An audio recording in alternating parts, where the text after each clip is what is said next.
du Conseil des ministres, mais aussi participer à la 9e édition Expo Béton. Madame, Monsieur, bonjour et merci d'être avec nous dans cette livraison de l'actualité de la mi-journée sur la télévision nationale congolaise. Je vous le disais, en visite de travail à Lubumbashi, le président de la République, Félix-Antoine Tshisekedi Tshilombo, a inauguré le centre hospitalier moderne dénommé Tshisekedi Tshilombo. Il s'agit d'une œuvre de la Caisse nationale de sécurité sociale, comme le dit Pierre Kibambe Somoïsa. Dans la périphérie de la ville de Lubumbashi, sur la route au Kasenga, un grand hôpital moderne vient de sortir de terre. Il s'agit du centre hospitalier Tshisekedi Tshilombo, CHTT, de l'Institut national de sécurité sociale ou entreprise publique de l'État congolais. Doté des équipements ultramodernes et de 120 lits, ce centre hospitalier a été inauguré ce jeudi 17 avril 2025 par le président de la République Félix-Antoine Tshisekedi Tshilombo en visite au travail à Lubumbashi. Motif de fierté et de satisfaction pour le directeur général de la Caisse nationale de sécurité sociale, Charles Moudiaï Kazadi, a rendu hommage au président de la République pour sa vision de développement de la RDC. Un centre d'appareillage orthopédique mieux équipé en Afrique, fonctionnant en partenariat avec la firme Autobot, le leader en Europe pour la fabrication des prothèses et des orthèses. Un espace de formation doté de salles de réunion et de salles de conférence équipées de systèmes multimédia permettant d'organiser les enseignements et les pratiques médicales à distance, devenant ainsi une référence nationale pour la télémédecine et la e-santé. Ce qui était un rêve à la CNSS est aujourd'hui une réalité avec l'inauguration de cette grande infrastructure sanitaire moderne à Lubumbashi RDC, au cœur de l'Afrique, a indiqué le directeur général. Le CHTT est en effet un centre hospitalier moderne doté d'équipements ultra-modernes et des dernières avancées technologiques en médecine. Le DG de la Caisse nationale de sécurité sociale a présenté les différents services spécialisés que regorge le nouveau centre hospitalier, notamment un centre orthopédique pour la prise en charge des accidentés, des mines, des blessés de guerre et de toutes sortes d'accidents de travail. Les services IRM, de neurochirurgie, de cardiologie et de dialyse. Avec ses experts de renommée mondiale, le CHTT est doté d'infrastructures contribuant considérablement à réduire les évacuations des patients vers l'étranger, a rassuré le directeur général de la Caisse nationale de sécurité sociale. Intervenant à son tour, le ministre de la Santé a vivement salué l'implantation d'un centre hospitalier de niveau tertiaire à RDC après d'autres nouvelles formations médicales obtenues sous l'impulsion du président de la République. Des malades ne seront plus acheminés à l'étranger pour des soins spécialisés grâce à la vision du président Félix-Antoine Tshisekedi Tshilombo, a souligné le ministre de la Santé. Roger Kamba a invité le chef de l'État à couper le ruban symbolique d'inauguration du centre hospitalier Tshisekedi Tshilombo. Cette cérémonie a été suivie de la visite des infrastructures et différents services du CHTT par le chef.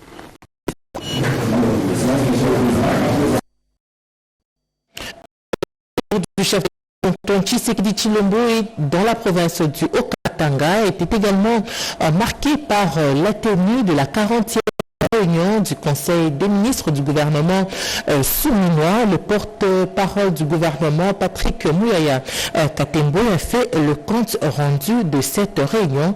En voici un extrait. Le président de la République a commencé par saluer solennellement la tenue de la 37e session ordinaire du Conseil national du travail, dont les travaux préparatoires débutés le 8 avril 2025 ont été déjà clôturés pour laisser place aux travaux proprement dits qui se dérouleront du 21 au 24 avril 2025. Ces cadres tripartites réunissant le gouvernement, les représentants des travailleurs et ceux des employeurs demeure l'une des expressions les plus vivantes de notre démocratie sociale. Il constitue un espace privilégié pour bâtir ensemble des solutions durables aux défis de notre temps. À ce sujet, le président de la République a insisté pour que le Conseil soit bien plus qu'un rendez-vous institutionnel. Il doit être un moment d'écoute sincère des propositions audacieuses et d'engagements fermes. Les attentes de nos concitoyens sont immenses et à juste titre, nous devons y répondre avec clarté, courage et détermination, a-t-il martelé.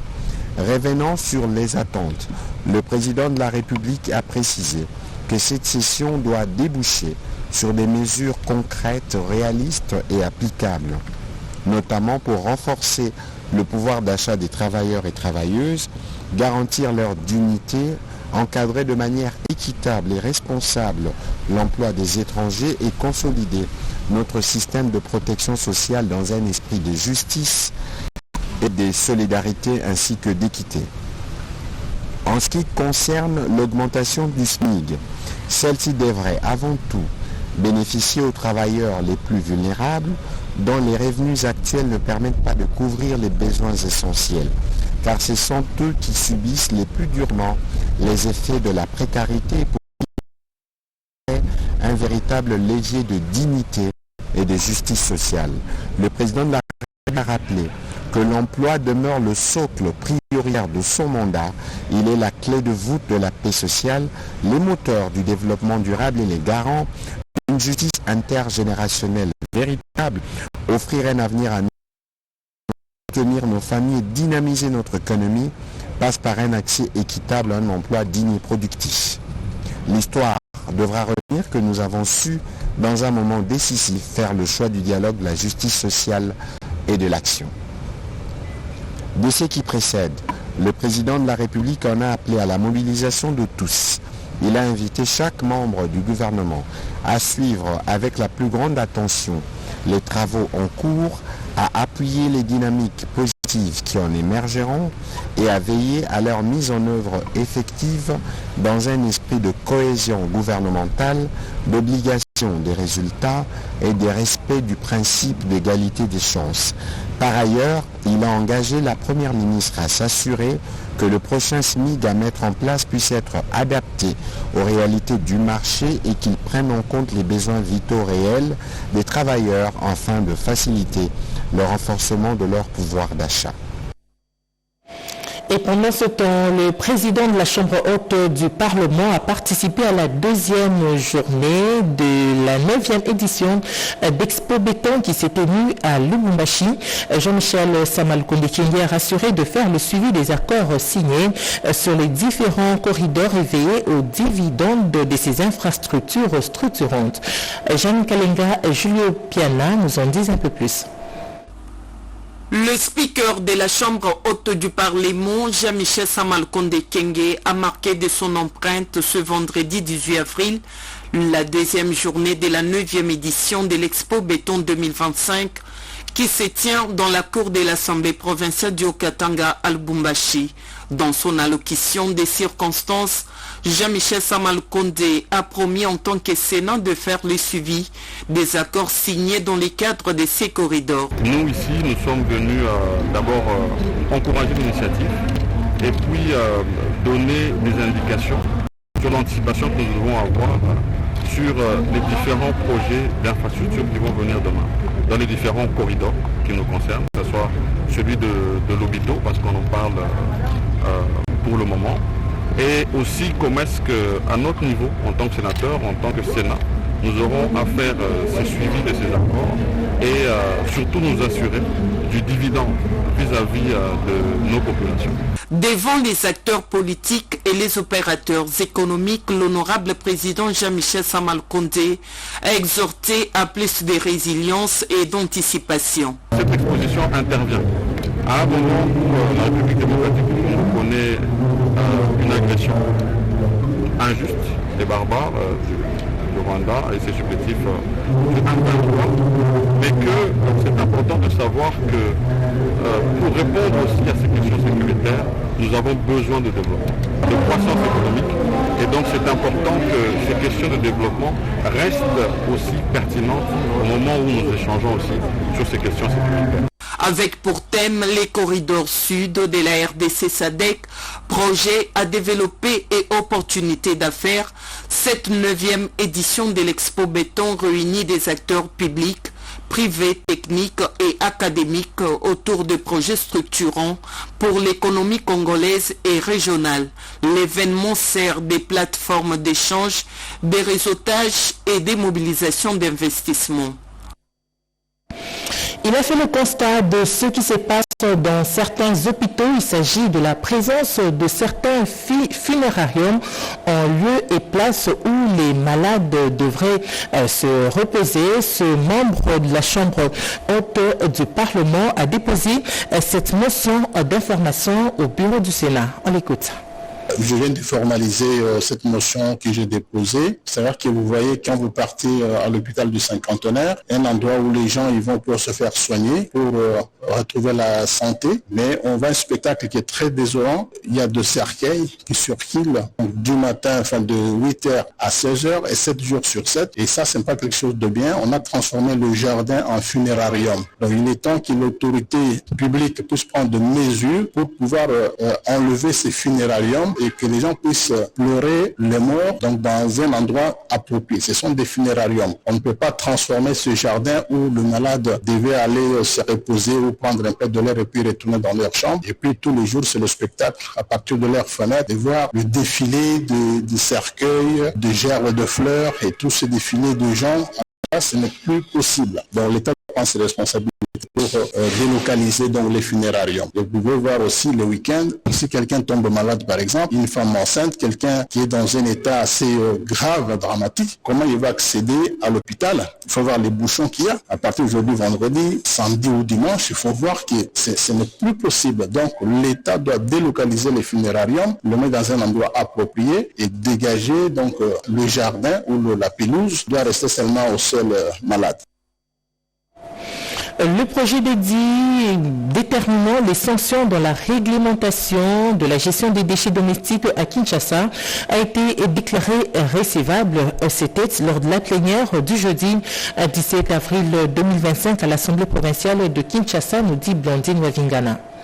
Initié par l'honorable questeur de l'Assemblée provinciale de Kinshasa, Socrates Mubengai, ce projet d'édit s'inscrit dans le cadre de la réglementation des sanctions visant à punir toute personne physique ou morale œuvrant dans le secteur public ou privé ne respectant pas les normes environnementales. Après avoir cité et fort entendre l'arsenal juridique de la République démocratique du Congo, il en ressort que les textes de loi demeurent silencieux sur la réglementation relative à la gestion des déchets et ordures ménagers ou domestiques. Partant de cette problématique, nous avons constaté les défauts, mieux la politique nationale et stratégique d'assainissement par la réglementation holistique dans le secteur de l'environnement dans la ville-province de Kinshasa. Dans son argumentaire, le rapporteur de la commission de faire le point sur la situation du sinistre qui a endeuillé Kinshasa après le passage des pluies diluviennes, l'honorable Patricia Tchalamwimpe a souligné l'importance de cet édit et a plaidé pour sa vulgarisation. Au cours de cette séance plénière, il était aussi question de prendre acte de l'arrêt de la Cour constitutionnelle sur le mandat du député provincial du MLC, Clovis Samba, qui met fin au contentieux qu'il opposait à Séverine Moliba de l'ACPA, ainsi que la validation des pouvoirs des deux suppléants dont M. Jamal Kaposa, deuxième suppléant du député Chekoko Moulumba, qui a opté pour le Sénat, et Mme Dorcas Ilengela, première suppléante du député Dieu merci Maïbanzi Luanga, qui a décidé de garder son fauteuil de bourgmestre de la commune de En séjour dans la ville de Lubumbashi, le vice-premier ministre de l'économie, Mukoko Samba, a organisé une séance de travail avec les opérateurs importateurs du pétrole. Cette séance de travail a porté sur le maintien de la baisse du prix du carburant à la pompe, ce avant de recevoir les plaidoyers des opérateurs pétroliers face aux multiples difficultés liées à la contrebande et autres anti-valeurs. Rodé Pamba pour le reportage. Les échanges avec les responsables de la profession pétrolière ont concerné la baisse du prix du carburant à la pompe intervenue en octobre 2024 et des efforts à fournir pour maintenir ces prix. À son tour, le président de la commission des hydrocarbures de la FEC au Katanga, Joseph Pité Maloba, a expliqué au patron de l'économie nationale les différentes formes de fraude, notamment la délinquance des prix, la pratique illégale, la profession par les personnes physiques ou morales non qualifiées. Nous sommes contents parce que le vice-premier ministre de l'économie nous a invités pour que nous puissions lui dresser les tableaux de tous les problèmes qui rongent notre secteur. Son Excellence, Monsieur le vice-premier ministre et ministre de l'économie, nous a promis l'envoi d'une délégation dès la semaine prochaine, une délégation mixte, ministère des Finances, économie, hydrocarbures, ainsi que les gens de Maman, pour que nous, FEC, nous puissions nous mettre autour de la table avec cette commission et présenter les propositions de solutions afin de sortir dans cette situation qui plombe le climat des affaires ici en province. Daniel Mokogosamba qui a obtenu la réduction de pertes et manque à gagner dû aux sociétés pétrolières a réaffirmé la volonté du gouvernement d'assainir le marché pour éviter toute accumulation de pertes et manque à gagner. Amorcé par le président de la République pour le retour d'une paix durable de la partie est de la RDC et l'initiative des consultations politiques en vue de la formation du gouvernement ont été saluées par le haut représentant du chef de l'État, Tony Kankuchiku, qui exhorte la classe politique à l'unité. Malumbela. La vision partagée du Congo uni, fort et prospère doit être une boussole en ces temps où la souveraineté de la RDC est menacée par la guerre d'agression rwandaise. D'où cet appel du haut représentant du chef de l'État, Tony Kankuchiku, à l'unité des acteurs politiques du pouvoir comme ceux de l'opposition. En tout cas, je salue l'initiative de son Excellence, M. le Président de la République, chef de l'État, qui est une très bonne initiative parce que tout tourne autour aujourd'hui de la cohésion nationale. Et face à l'agression rwandaise, il fallait se mettre ensemble. Comme les Bangala disent, quand ce Moni de Bonazo Bundanzela, au continent, nous, après, vous allez régler vos problèmes. Donc, on doit d'abord se mettre ensemble, on doit chasser l'ennemi, et après cela, on peut discuter des problèmes liés à la gestion de la République. Et donc, c'est une très bonne initiative que nous saluons et que nous appuyons, et nous espérons que ça va aboutir à un gouvernement solide. Soucieux de la bonne marche des institutions, ces dignes fils du pays, Tony Kankuchiku, exhorte les opposants à surmonter les divisions et à répondre à l'appel du chef de l'État, Félix Antoine Tshisekedi Tshilombo, afin de construire les vivre ensemble pour l'intérêt de la RDC. Je lance un appel aujourd'hui à tous les opposants. Déjà, la majorité de la classe politique, si pas toute la classe politique, a été consultée. Et donc je pense que le conseil spécial est en train de préparer son rapport à remettre au chef de l'État. Mais en attendant, moi je lance aussi un appel à l'opposition non armée qui s'est opposée à cette agression rwandaise.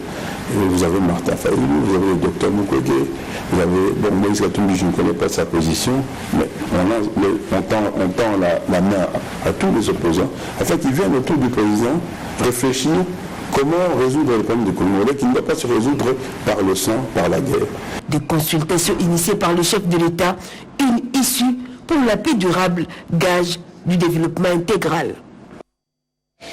Dans un contexte électoral souvent marqué par des tensions, le CAFCO a organisé un atelier novateur pour établir une base juridique solide en matière de médiation des conflits électoraux. Cette initiative vise à transformer les échanges en arguments capables d'influencer la législation congolaise. Keren Kankolongo, Betty Amani pour le reportage. Dans la logique de son engagement pour une résolution pacifique des conflits électoraux, le cadre permanent de concertation de la femme congolaise, CAFCO en sigle, a organisé un atelier dédié à un plaidoyer avec la Commission électorale nationale indépendante. Cette activité s'inscrit dans une démarche visant à établir une base juridique et légale solide pour encadrer le processus électoral. L'enjeu ici, c'est que nous puissions aujourd'hui ensemble parler de l'importance de cette opération de la médiation électorale avec l'organe de gestion des élections et nous, organisations qui travaillons sur le terrain sur la question, pour que de façon synergique, on puisse mener un plaidoyer fort qui amène le législateur à intégrer dans la loi électorale la question de la médiation électorale. Pour les membres de la plénière de la CENI, cette initiative représente une démarche salvatrice qui ouvre la voie des solutions favorables pour une gestion responsable des tensions électorales. La CENI est venue participer à cet échange justement pour remettre son avis, voir dans quelle mesure nous pouvons poursuivre les réflexions, parce que ce n'est qu'un début. Certainement, au fur et à mesure que nous avançons, nous finirons par trouver la meilleure voie qui convient pour satisfaire leurs desiderata. Cette initiative du CAFCO souligne l'importance d'une approche collaborative et proactive face aux enjeux électoraux et démontre un engagement fort en faveur de la démocratie et de la paix en République démocratique du Congo. Durant 2 jours, plusieurs acteurs et prestataires de santé sont venus des provinces et de Kinshasa, la capitale. Ils se sont réunis en atelier dans la salle Maïko de l'immeuble Tembe. La Tembe, et ce pour réfléchir et apprendre comment renforcer le plaidoyer communautaire et recevabilité pour l'égalité genre. La structure Corps des jeunes dans la lutte contre le paludisme et d'autres partenaires ont apporté un appui technique. C'est un reportage de Rodé Panda. Renforcer les plaidoyers communautaires et la recevabilité pour l'égalité genre dans les services de la santé et la lutte contre le paludisme, cette problématique était au cœur de l'atelier de 2 jours qui a réuni dans la salle Maïko de Tembe à Kinshasa plusieurs participants venus des provinces et quelques coordonnateurs du corps des jeunes contre le paludisme. Ces initiatives portées par différents partenaires, parmi lesquels l'ASBEL, Corps de jeunes contre le paludisme RDC et African Leader Malaria Alliance ALMA. Au cours de ces assises, il était question d'autoriser les jeunes femmes à diriger, mobiliser les communautés et influencer les politiques grâce aux fiches de suivi et au dialogue, a indiqué le docteur Baudouin Matela, directeur national de lutte contre le paludisme. En bon patriote, il a sensibilisé l'assistance sur la guerre d'agression et injuste imposée à la RDC par le Rwanda et ses acolytes terroristes du M23 AFC à s'aligner derrière les chefs de l'État et les FARDC, et ce, avant de formuler des recommandations. À propos, Alex Alison Kabambi revient sur l'essentiel. Depuis 2021, ces jeunes travaillent à travers les différentes provinces du pays dans la lutte contre le paludisme au niveau communautaire. Ce projet va se répercuter auprès du ministre de la Jeunesse, auprès du ministre de la Santé, Hygiène et Prévoyance sociale et auprès du ministre du Genre. James Banda, délégué de l'Alliance des dirigeants africains contre le paludisme ALMA, a exposé sur ces projets pour une bonne compréhension de son impact dans la vie de la population. Clôture hier vendredi d'un atelier de revue et de validation des données sur la santé sexuelle et reproductive. L'ONG IPAS RDC et la division provinciale de la santé du Tanganyika se disent satisfaits des données enregistrées pendant une période de plus d'une année. Cette session de 2 jours a eu lieu à l'hôtel Victoria, place de Calémie. C'est vendredi 18 avril 2024 que l'atelier basé sur la revue et la validation des données sur la santé sexuelle et reproductive s'est clôturé, au terme duquel des médecins, des coordonnateurs provinciaux, des médecins chefs de zone, des infirmiers superviseurs, des prestataires ainsi que de l'équipe de suivi et évaluation d'IPAS se sont accordés sur les données à travers cette assise qui a inclus des soins complets d'avortement centrés sur la femme. Quelles sont les causes les plus profondes de nos contre-performances et de savoir comment est-ce que nous pouvons les modifier demain pour obtenir ainsi les résultats escompté. Organisé par la division provinciale de la santé du Tanganyika avec l'appui technique et financier d'IPAS RDC, 2 jours ont suffi à ces hommes et femmes de la santé venus des 13 formations sanitaires de 2 zones de santé dont 8 à Kalemi et 5 à Niemba de passer en revue les données de santé sexuelle et reproductive. Qui nous permet aujourd'hui de s'arrêter et de dire d'où l'on vient, où est-ce que nous allons, qu'est-ce que nous devons faire pour faire mieux demain. Au cours de cette session, des exercices pratiques de remplissage du registre SKCF et Caneva du module complémentaire santé de la reproduction ont été réalisés pour améliorer la qualité des données qui nécessitent encore des efforts considérables pour atteindre les normes de qualité. C'est dans ce cadre-là nous avons accompagné la division provinciale de la santé pour évaluer la qualité des données au niveau provincial. À la fin de cet atelier, les participants se sont engagés à mettre en œuvre les mesures correctives adoptées à l'issue de la rencontre afin de garantir la qualité des données et la pérennisation du module complémentaire. En religion, la gouverneure de la province du Lualaba a participé à la procession dirigée par Monseigneur Kazadi Kamba. Ce moment spirituel était également l'occasion pour Fifi Masuka de réaffirmer son engagement dans la lutte contre l'agression rwandaise. Monseigneur Kamba a souligné le sens de la souffrance et de la mort du Christ dans la vie de tout chrétien. Vendredi 18 avril 2025, vendredi saint, jour de profonde réflexion et de recueillement pour l'Église catholique romaine, le diocèse de Colosie s'est uni dans une démonstration de foi et de dévotion en faisant le chemin de la croix. Au cœur du Triduum pascal, plusieurs croyants, dont la gouverneure du Lualaba, Marie-Thérèse Masuka Saini, ont marché sur les pas du Christ, vivant avec solennité et espoir les moments de sa passion avant sa crucifixion et sa mort atroce. Une autre occasion importante pour la gouverneure Marie-Thérèse Masuka Saini de poursuivre avec son combat spirituel contre l'agression rwandaise avec ses supplétifs du M23 AFC en appui aux forces armées de la RDC, aux patriotes Wazalendo et au président Tshisekedi qui sont en permanence sur tous les fronts pour libérer les territoires occupés. Sous la guidance spirituelle de l'évêque du diocèse de Colosie, Monseigneur Richard Kazadi Kamba, cette communauté chrétienne a embrassé le mystère de l'amour divin qui transcende la souffrance et apporte la rédemption. Le chemin de la croix a débuté au collège Saint-Jean 23, traversant les principales artères du centre-ville de Colosie pour terminer en la cathédrale Sainte-Barbe et Saint-Éloi. Le prélat a souligné l'importance de la souffrance et de la mort du Christ, rappelant que ces événements ont racheté l'humanité du péché. Son homélie, inspirée de l'épître de Paul aux Hébreux, chapitre 4, verset 14, a exhorté l'assistance à se souvenir du sacrifice du Christ. Comme chaque année, l'Église catholique romaine a invité les fidèles à vivre le chemin de la croix en souvenance de la marche de Jésus-Christ vers la mort. Cette contemplation active permet aux chrétiens de pénétrer la profondeur du mystère de l'amour de l'éternel Dieu pleinement manifesté en Christ. Au Congo central, le directeur général de l'ISTEM, Kisonto, sollicite l'implication du gouvernement central et provincial pour la construction d'un nouveau bâtiment administratif de cet établissement public plus de 2 ans après l'incendie qui a ravagé cette institution d'enseignement supérieur.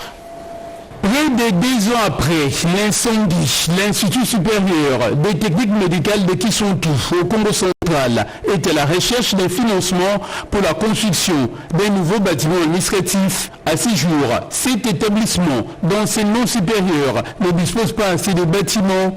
Cette future infrastructure de 2 étages sera érigée sur son site qui Kiponvuita. Pour le moment, nous avons construit la formation et nous sommes en train de lever le rez-de-chaussée. Et puis cela, nous le faisons juste là avec des fonds propres de cette pour les étudiants. Et nous n'avons pas encore d'appui. C'est ça que nous cherchons. La construction de ces nouveaux bâtiments administratifs sera un atout pour le bon fonctionnement des différents services de cet établissement d'enseignement supérieur et universitaire. Nous avons construit les auditeurs, mais ce n'est pas encore suffisant, nous devons continuer de construire. Là, nous sommes venus, il faut que le système fonctionne, même dans un même site avec les autorités académiques. C'est pour cela que nous avons initié la construction d'un bâtiment en 2 niveaux, un bâtiment administratif. Ainsi donc, l'ISTIM Kisontou lance un SOS à toutes les personnes animées de bonne volonté sociale de l'assister pour qu'ils construisent un bâtiment administratif moderne pour tous ces administratifs. Et pour terminer, nous allons parler de la deuxième édition de la semaine culturelle de la conscience africaine, CQCAF, qui a fermé ses portes le 12 avril dernier, organisée en marge de la commémoration de la date du 6 avril dédiée au combat du prophète Simon Kimbangu. Cette semaine culturelle était l'occasion d'interpeller les jeunes Congolais à bannir l'aliénation culturelle. Rodé Panda.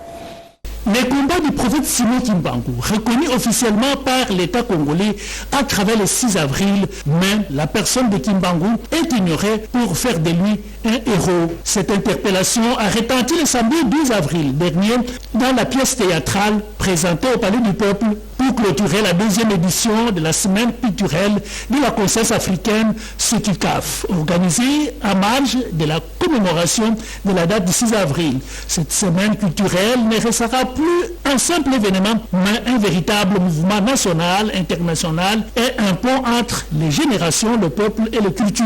Ce spectacle a donc lancé un appel aux jeunes Congolais à bannir l'aliénation culturelle afin de renouer avec les origines, car un peuple qui ne sait d'où il vient, il ne saura où il va, a martelé Pouchou Matoisiloa, initiateur de cette manifestation. Reconnaître les efforts de certains fils et filles de Dieu par rapport à leur détermination, au message, aux différentes actions qu'ils mènent pour pouvoir pérenniser le combat de Simon Kimbangu pour la conscience africaine. Léon Abedi Tchémengwa, secrétaire général au ministère de la Culture, Art et Patrimoine, qui en assure la supervision, n'a pas manqué de saluer l'instauration de la semaine culturelle de la conscience africaine par les... Et c'est parti que nous mettons un terme à ce journal coordonné par Angèle Mabiala Lambou, réalisé par Manon Manseko et Maxime Androquois. L'information continue sur nos antennes en français, en Swahili, Chiluba, Kikongo et Lingala. Excellente suite de programme. Au revoir.